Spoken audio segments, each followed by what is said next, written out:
धन्यवाद अध्यक्ष जी. Mr. Speaker, sir, I rise to oppose the sustainable harnessing and advancement of nuclear energy for transforming India, alias the Shanti Bill 2025.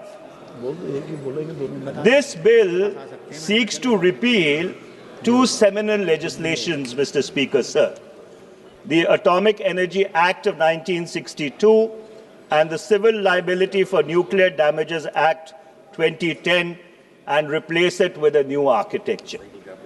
Since the Honourable Minister, in his introduction, chose to speak about the history of India's nuclear program, allow me to spend 5 minutes recapping as to how did we get to this point.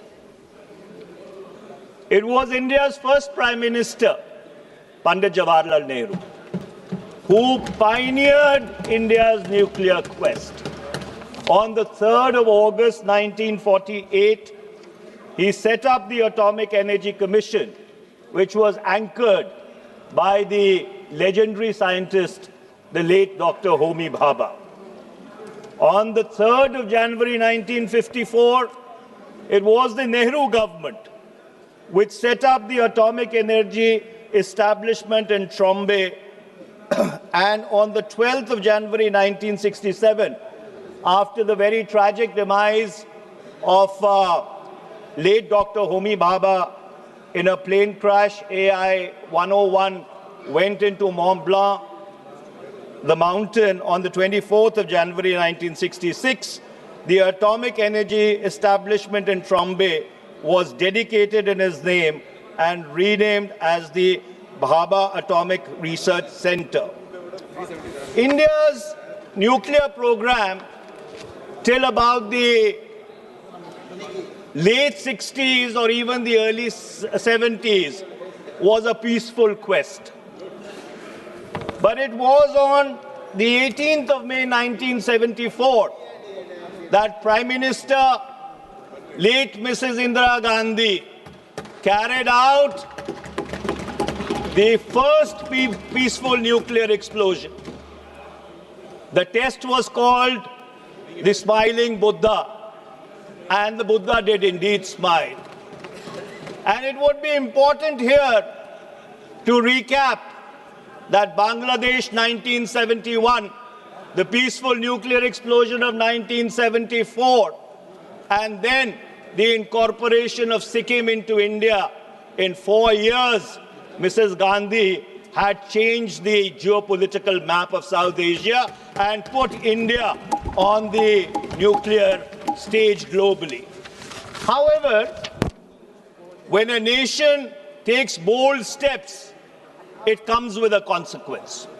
And India's peaceful nuclear explosion came with the consequence that the P5 nations, those who had established the Nuclear Non-Proliferation Treaty in 1967, came together and formed the Nuclear Suppliers Group, but also called the London Club. And interestingly, these were about 14 countries which went across the Cold War divide, the East Bloc and the West Bloc. And the only objective of the Nuclear Suppliers Group or the London Club was to deny India access to nuclear technology. On the 11th and the 13th of May 1998, Prime Minister Mr. Atal Bihari Vajpayee, late Mr. Atal Bihari Vajpayee, carried out India's second series of nuclear tests, but the sanctions against India only tightened after that, despite the Jaswant Singh Strobe-Talbot dialogue, which went across a couple of continents at that point in time. Finally, it fell to a UPA government under the leadership of Prime Minister Dr. Manmohan Singh to break that nuclear apartheid. And it was in the July of 2005 that the Indo-US nuclear deal was initiated. On the 18th of August 2008, the India-IAE Safeguards Agreement was signed. On the 6th of September 2008, India got a waiver from the nuclear suppliers group, and we've not got that waiver after that till now. It has been over 17 years, and we've not got membership of the nuclear suppliers group. And finally, on the 10th of October 2008, the Indo-US civil nuclear deal, also called the 123 agreement, was signed. And ironically, while Prime Minister Dr. Manmohan Singh's government was trying to break nuclear apartheid, जो परमाणु रंग भेद नीति थी, उसको जब तोड़ने का प्रयास किया जा रहा था, हमारे परम मित्र जो उस तरफ बैठे हैं, उन्होंने क्या किया? वो 23 जुलाई 2008 को उस सरकार के खिलाफ, जो भारत की परमाणु रंग भेद से जो पीड़ित था, उसको तोड़ने की कोशिश कर रहे थे, उनके खिलाफ इस सदन में अविश्वास प्रस्ताव लेके आए। It is important that you reflect on your own conduct. When the UPA government was trying to break India's nuclear isolation and nuclear apartheid, you brought a vote of no confidence against that government. It's another matter that no confidence motion was defeated 275 to 256 with 11 abstentions. Now let me, अरे इतिहास तुमको समझाना बहुत जरूरी है. History is very important because you people tried to derail India's nuclear program. You tried to derail India's nuclear program. You were an impediment in breaking India's nuclear apartheid. That's a history that you should not forget. That's a history you should not forget. You covered yourself with ignominy. आपने भारत का जो परमाणु trajectory थी उसको Daryl करने की कोशिश की राजनीतिक कारणों से. अध्यक्ष जी, प्लीज एड्रेस द चेयर. इनको बिठाइए. Let the house be in order. Let the house be in order. Let the house be in order. Sir, सच्चाई कड़वी होती है अध्यक्ष जी. I will be giving opportunity to you to अध्यक्ष जी, let him complete. सच्चाई कड़वी होती है. Now let me. Now, Mr. Chairperson, sir. अरे तो शुरुआत आ गई, अनुराग जी जरा बैठ जाइए. Now let me, Mr. Chairperson, sir, come to the merits of this bill. Now, government has brought the present bill to open up the civilian nuclear sector to private participation. Clause 3-1-C of the bill. There is speculation that government wants to bring in 49% to 100% foreign direct investment into the sector. What strikes me as very strange, Mr. Chairperson, sir, that a conglomerate which has built an empire on leased public assets announces its intent to enter the nuclear energy sector in late November 2025, and in December 2025 we have this bill. Is it a coincidence that the Adani group of companies announces its intent to participate in the civilian nuclear sector, and within a month we have this bill in the House? Is it a coincidence? I'm merely raising a question. I'm not imputing any motives. I am not insinuating anything. I am merely... 1 second, please. Honorable Minister, sir. Mr. Chair, I'm not yielding. I am not yielding. The minister can reply when he has to. No, I am not yielding. No, I am not yielding. No, I am not yielding. The Honorable Speaker asked me to be brief and not to touch upon the salient features of the bill. Otherwise, I was going ahead with that.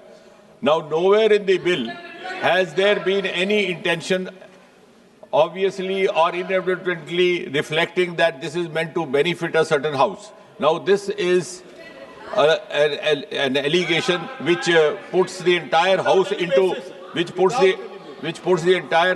disrepute. We are practicing the highest norms of democracy, and nowhere in the bill.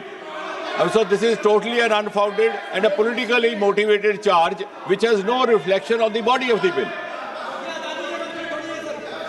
आप बैठिएगा. Mr. Chairperson, sir. Honorable Minister has Mr. replied. Chairperson, sir, I wasn't making any insinuation. I wasn't imputing any motives. I was just saying that is it just coincidental that this has happened? Honorable MP, sir, you already mentioned it could be a So coincidence. let me go further, Mr. Chairperson, sir. And let me come to, since this bill seeks to repeal the Civil Liability for Nuclear Damages Act 2010, let me also recap what happened in this House on the 25th of August 2010, since I had led the debate on that particular bill on that particular day in this very House. So on the 25th of August 2010, the then MOS Prime Minister's office, Mr. Jiten Singh's predecessor, Mr. Prithviraj Chavan, came before this House and he said, and I quote, and I'm quoting from the proceedings of the Lok Sabha, "Sir, I have come before this House and say with all humility that there is an unprecedented political consensus across the political stream, including the civil society or whatever people we could bring on board. There was a slight contention about a few items. We explained the logic of why we brought in some of the amendments, particularly the amendment to Clause 17. Now, what is this Clause 17? Specifically, Clause 17B. Let me read it out for the perusal of this House.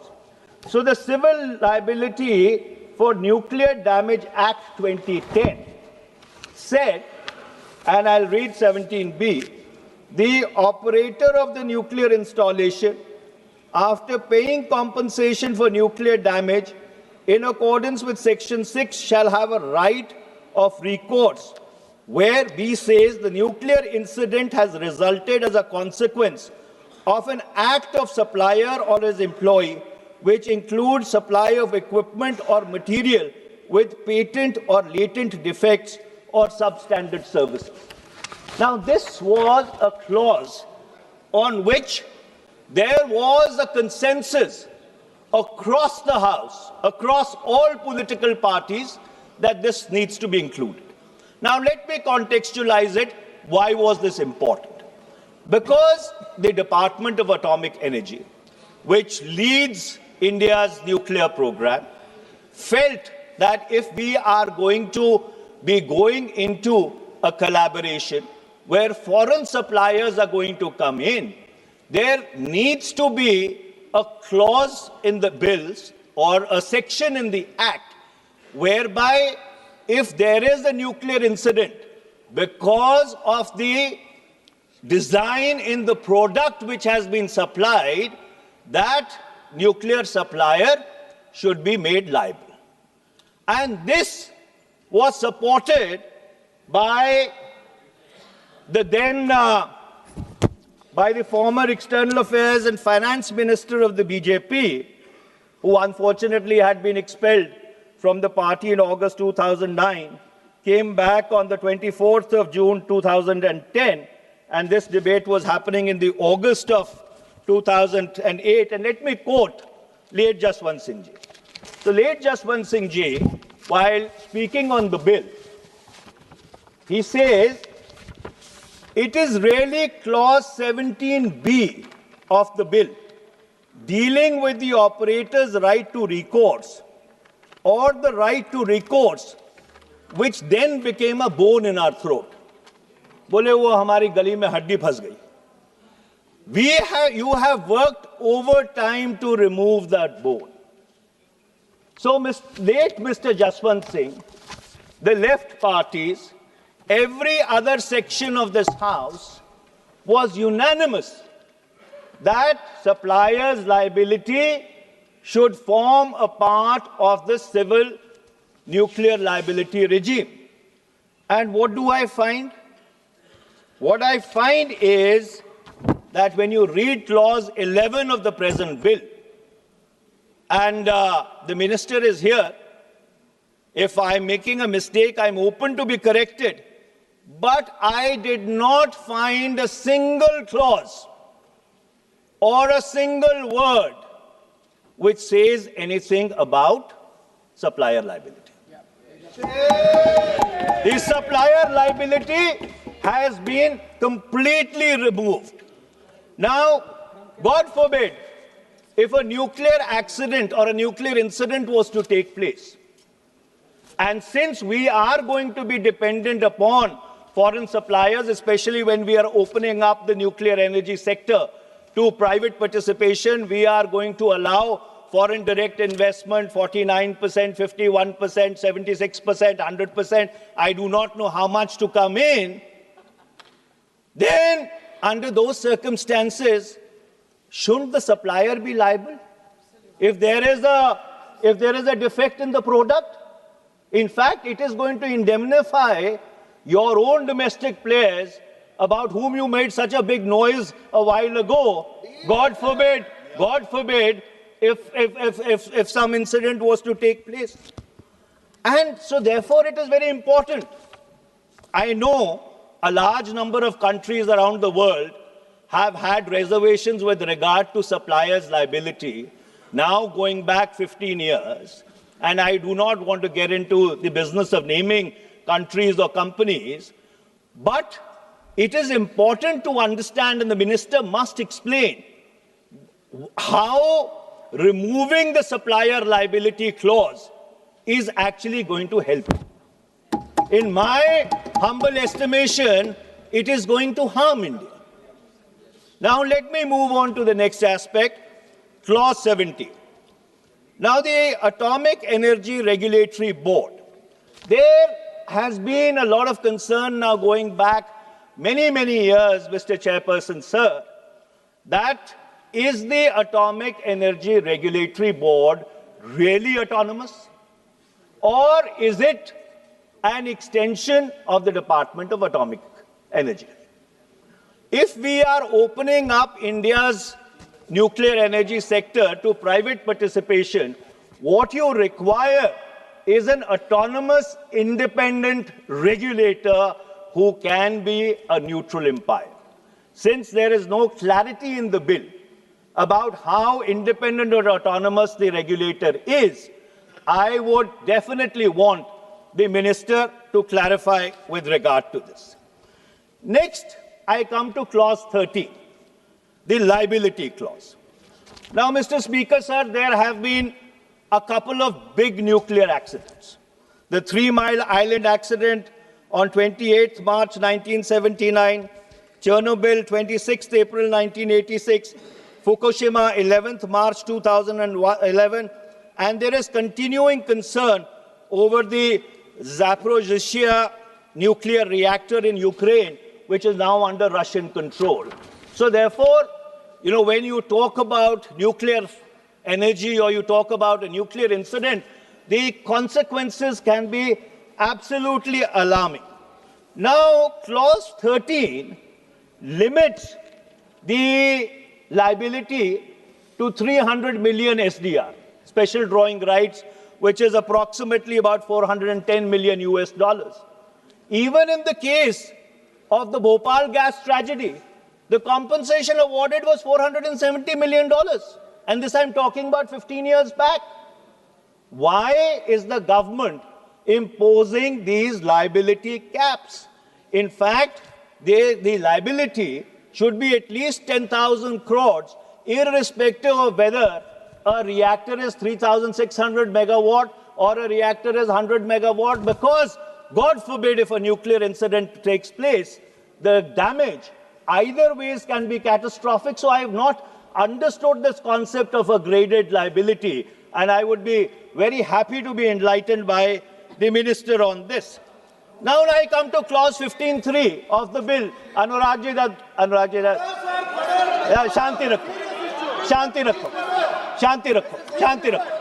Rakho. Now I come to clause 15.3 of the bill, Mr. Chairperson, sir. Now, it exempts government-owned nuclear installations from insurance cover. It says government-owned nuclear installations do not require insurance cover. I asked why.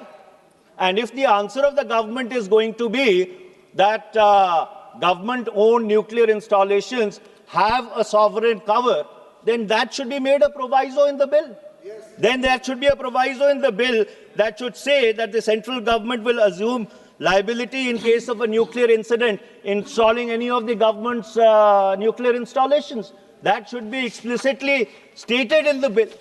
Then let me come to clause 19A, clause 25, subclause 4, subclause B, disposal of radioactive waste. Now, Mr. Chairperson, sir, spent fuel, uranium and plutonium remains toxic for thousands and thousands of years. Most countries store this in the facility itself. Now, this bill, except mentioning this fact, does not provide a robust framework as to how radioactive waste needs to be dealt with. It cannot be a function of delegated legislation, left to rules and regulations. This is a very serious issue. There has to be a schedule to the bill which explains as to how radioactive waste should be dealt with. My penultimate 2 points, and I'm going to conclude, Mr. Chairperson, sir. Now, what this bill is doing, it is prioritizing uranium-based reactor technologies, which undermines the entire third stage of India's nuclear program, which is thorium-based, and also the molten salt technology, MSR reactors, which should have been the logical path or the logical corollary of India's nuclear trajectory. Now, when I looked at this bill, and I looked at it in great detail, the sense that I got that if this bill goes ahead in this present form, it will undermine India's energy independence, and it will also undermine India's commitment to its clean energy goals.